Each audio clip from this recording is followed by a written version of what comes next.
Pagi menyapa. Di sebuah halaman yang luas, duduk seorang pria lanjut usia.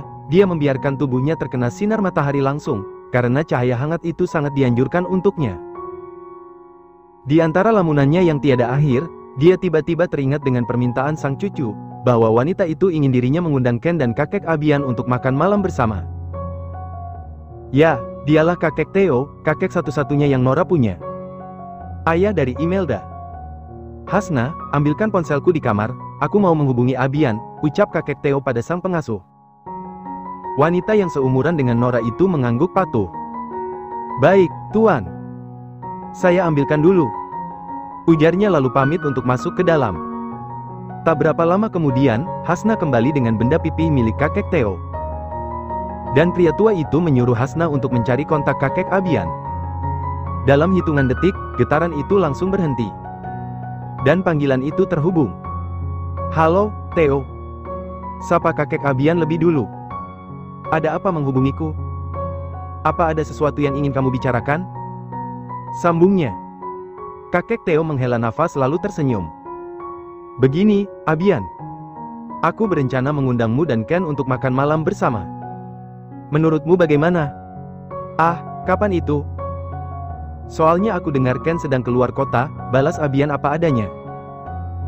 Kalau begitu tunggu Ken pulang saja, nanti kita makan di restoran Nora, supaya tidak reservasi lagi. Baiklah, nanti aku sampaikan pada anak itu. Aku rasa sih dia tidak akan lama, besok pasti sudah pulang. Iya, Abian. Aku tunggu kabar baik darimu. Pasti, Theo. Setelah mengatakan tujuannya, kini mereka mulai membahas yang lain. Tentang bagaimana keluarga mereka ke depannya, pokoknya tidak jauh-jauh dari perjodohan Ken dan Nora. Ken menumpuk kaki kanannya di atas kaki kiri, dia dan Ron baru saja menyelesaikan makan siang, setelah bertemu klien 1 jam yang lalu. Kini, pria tampan itu sedang menikmati salad buah, hidangan yang dia pesan sebagai penutup, sambil memikirkan sesuatu. Ron, aku mau beli oleh-oleh untuk Zoya. Kira-kira apa ya? Wanita itu sukanya apa? Tanya Ken tiba-tiba, membuat Ron langsung mengangkat kepalanya. Mereka suka kepastian, Tuan, jawab Ron tanpa sadar. Dan hal itu, langsung membuat sang singa yang tengah terlelap langsung bangun dan menunjukkan taringnya. Ken menatap tajam ke arah Ron yang masih terlihat santai, dan seolah tidak bicara apa-apa. Hei, bicara apa kamu, sialan? Kamu meledekku iya? Aku ini tanya barang-barang yang Zoya sukai, malah bicara yang tidak jelas. Cetus Ken, sedikit menggebrak meja, membuat Ron terkejut dan hampir saja tersedak. Bahkan orang-orang di sekitar mereka langsung melayangkan tatapan dengan kernyitan dahi yang dipenuhi tanda tanya. Maafkan saya, Tuan. Saya keceplosan, balas pria itu terbata-bata. Ron mengutuk dirinya sendiri, gara-gara sering dimaki-maki Ken, dia jadi tidak bisa mengerem mulutnya. Dan malah asal bicara. Ken mendengus kasar, lalu dia membuka ponselnya, mencari sendiri kesukaan para wanita di benda super canggih itu. Daripada dia harus bertanya, dan mendapat jawaban tidak jelas. Tak sampai lama, dia sudah menemukan beberapa referensi, dan dia memilih 2 benda yang menurutnya pas di hati. Sebuah dress dan juga kalung berlian, Zoya pasti menyukainya, batin Ken yakin sambil tersenyum sumringah. Ron, ayo antar aku beli barang-barang ini. Ken bangkit, tidak peduli makanan Ron masih tersisa banyak. Mencari apa, Tuan? Bukannya lekas mengikuti ajakan Ken, Ron justru bertanya pula. Sudah, tidak usah banyak tanya jika tidak mau mati. Ken semakin ketus, semakin kesini, tingkah Ron semakin membuatnya sakit kepala, dan ingin marah-marah. Glek! Ron menelan ludahnya kasar. Setelah mereka membayar tagihan, Ken dan Ron masuk ke sebuah pusat perbelanjaan. Ken langsung menghampiri sebuah toko pakaian, di mana dress dengan harga tinggi berjejer rapih. Kamu pilih sana, Ron. Pilih yang cocok untuk Zoya, tapi tidak usah bayangkan tubuh gadisku, ingat itu. Titah Ken dengan sebuah peringatan keras. Mendengar itu, Ron menautkan kedua alisnya. Lalu saya bayangkan siapa, Tuan? Kan dressnya untuk Nona Zoya. Haish, terserah kamu saja. Yang penting jangan bayangkan Zoya. Baik, Tuan. Cih, ada-ada saja orang ini, bilang saja mau menyiksa. Ron mulai menunjuk satu persatu dress yang menurutnya cocok untuk wanita tuannya. Dia yang bukan apa-apa, malah disuruh memilih seperti ini, bohong saja nanti kalau Ken bilang dia yang memilihnya. Jelas-jelas semuanya serba Ron. Tuan, bagaimana pilihan saya? Tanya Ron. Para SPG cantik membeberkan dress-dress itu agar Ken melihatnya dengan jelas. Jelek, Ron, ujar Ken, bahkan tanpa memperhatikan dengan seksama. Semuanya jelek. Dan Ken mengangguk cepat, dengan bibir manyun, seolah meledek asistennya itu. Ron menghela nafas, dia kembali memilih dan Ken selalu menjawab seperti itu. Satu kata, jelek. Hingga akhirnya Ken bangkit, dan menunjuk satu dress berwarna salem. Yang itu saja, bungkus satu. Ujarnya. Hanya itu, Tuan? Iya, lagi pula Zoya kan pacarku. Kenapa jadi kamu yang repot memilih baju untuknya? Cetus Ken tanpa rasa bersalah. Dia melangkah ke arah kasir untuk melakukan pembayaran. Beberapa wanita cantik yang ada di sana melipat bibirnya ke dalam. Sementara Ron hanya bisa melebarkan kelopak matanya, dengan mulut yang menganga. Tidak percaya. Waktu berlalu begitu cepat. Hari ini tepat kepulangan Ken, dia sudah dihubungi oleh Abian agar langsung ke restoran Nora, karena semua orang telah menunggu di sana, termasuk Zoya. Ken segera mengiyakan saja keinginan kakek tua itu, mengingat ada sang kekasih yang ikut datang. Kalau tidak ada Zoya, mana sudi Ken ikut makan malam? Zoya berdandan dengan riasan tipis, wajah imut serta bibir tipis itu dipoles dengan sangat sederhana, tetapi begitu terlihat pas dan sempurna. Bahkan Raga langsung terpana saat Zoya turun dari mobil, dan berjalan beriringan dengan Nora. Dress hijau mint, dengan lengan pendek itu melekat, menciptakan lekuk yang indah. Apalagi saat Zoya membalas tatapan dan senyumannya. Makin goyah saja hati Raga. Jangan dipandangi terus, dia nggak bakal hilang, ledek Nora sambil menyenggol lengan sang adik, yang sedari tadi masih fokus memperhatikan Zoya. Mendapat senggolan itu, Raga langsung tersadar, dia salah tingkah hingga menggaruk tengkuknya yang sama sekali tidak gatal, mengusir canggung. Ayo masuk, Zoe, ajaknya sambil menampilkan senyum terbaik. Jantung pemuda itu tak bisa dikondisikan, bagai ingin meledak, dia terus memompa dengan kuat. Zoya menganggukkan kepalanya, tak lupa senyum kecil ia sematkan. Hingga mereka sampai di satu meja yang sudah disiapkan, Zoya duduk di samping Nora. Dan gadis itu langsung mendapat tatapan dari Raymond. Ayah Raga. Tatapan menyelidik, seolah mencari sesuatu dari diri Zoya. Makan malam belum dimulai, karena mereka masih menunggu Ken, dan para pelayan pun masih kuluk-kilir menyiapkan hidangan. Nora sengaja meminta agak sedikit terlambat, karena takut saat sang calon suami datang, makanan sudah dingin. Zoya memeriksa ponselnya, saat dia merasakan getaran. Tanda sebuah pesan masuk, Ken bilang mereka harus bertemu dulu di basemen restoran, kalau tidak, dia tidak mau bergabung di meja makan. Dan benar saja, itu pesan dari Ken, karena ternyata pria itu sudah datang dan tengah menunggunya. Kak Nora, dan semuanya. Zoya pamit ke toilet dulu ya, permisi, ujar Zoya sopan, dia menganggukkan kepalanya, lalu melenggang pura-pura ke toilet. Zoya melirik ke sana kemari, takut ada yang melihat aksinya. Saat dia merasa aman, dia langsung melangkah untuk menemui Ken.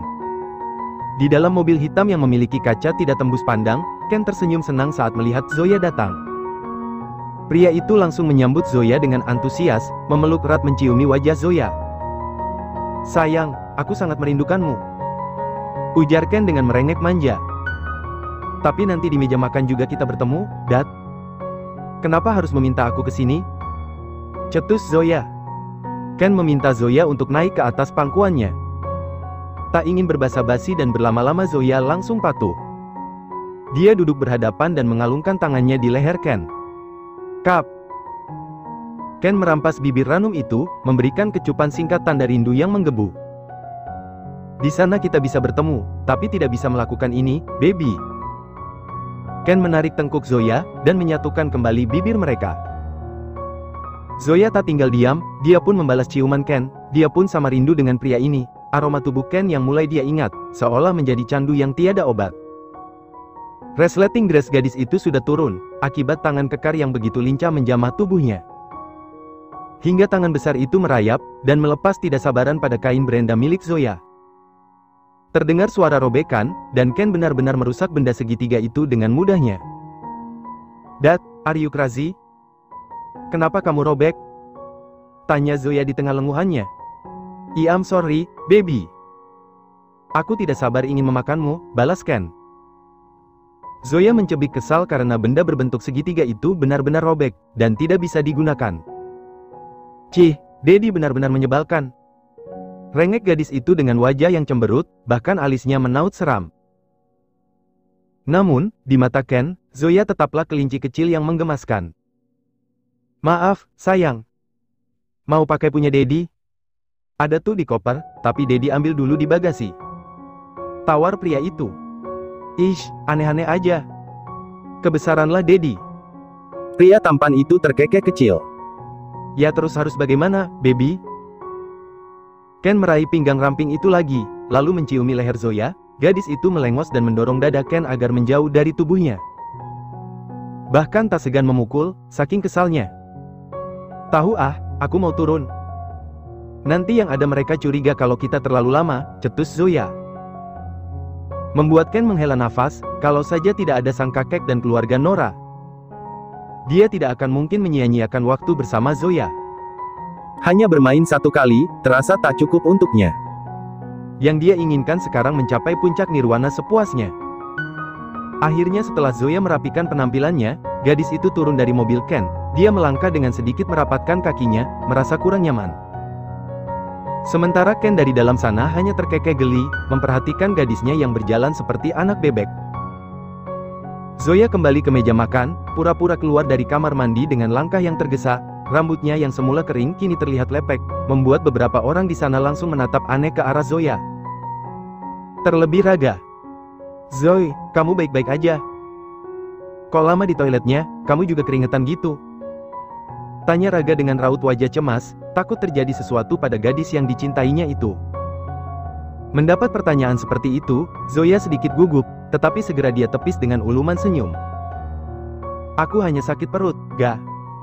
Mungkin karena terlalu banyak makan makanan pedas," jawabnya bohong. "Ya ampun, mau aku beliin obat?" tanyanya lagi perhatian.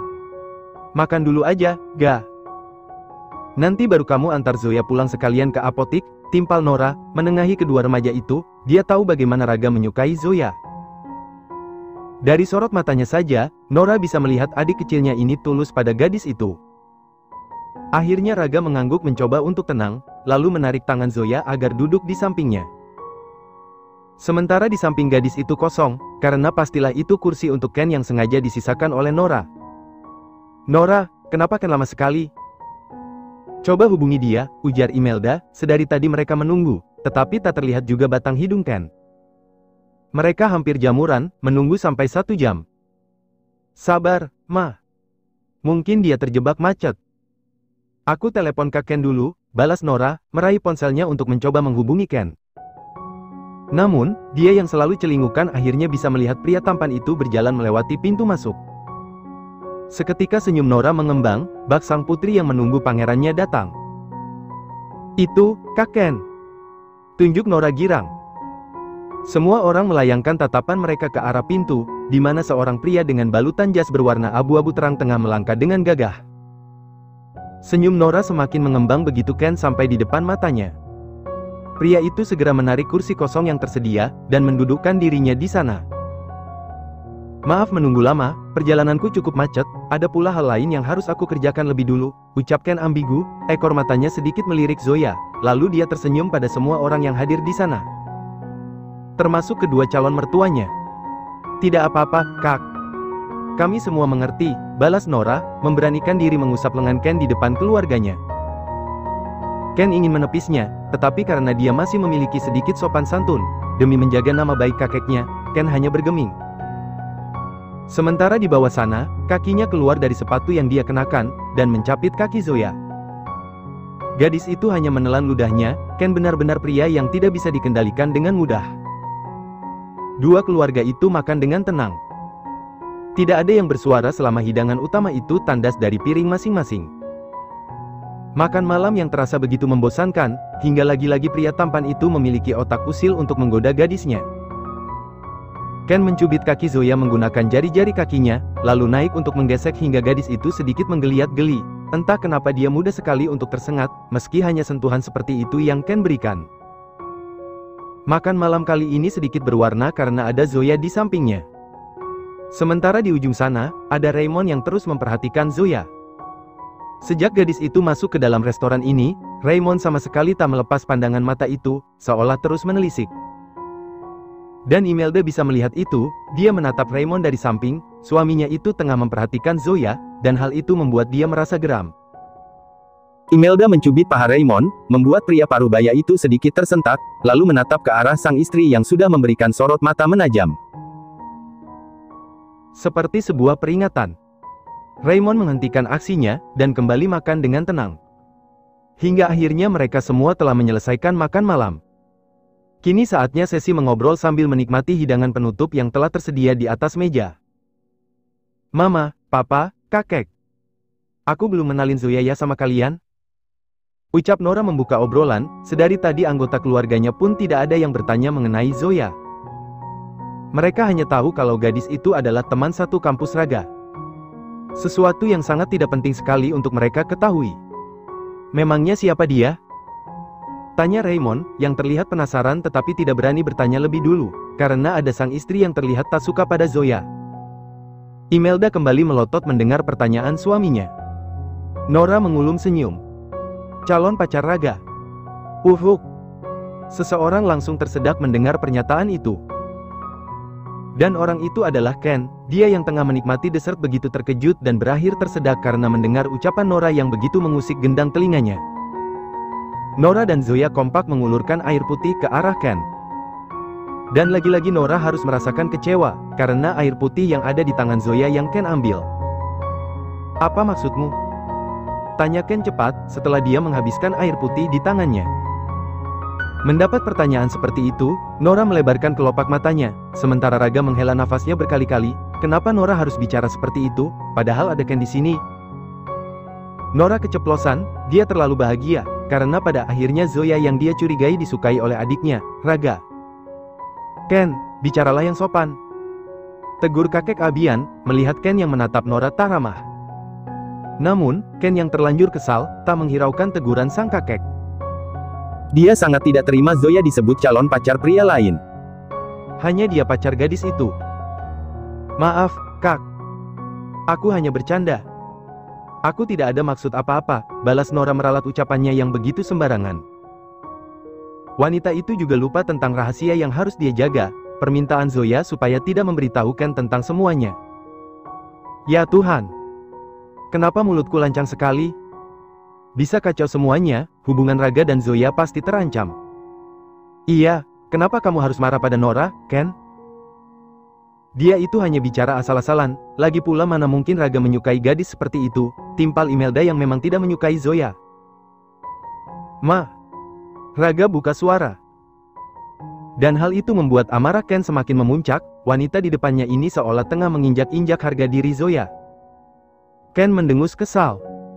Lain kali jangan bicara sembarangan, jika kamu tidak tahu apa-apa. Dan untukmu, Nyonya, jaga mulut Anda. Ken. Bentak kakek Abian.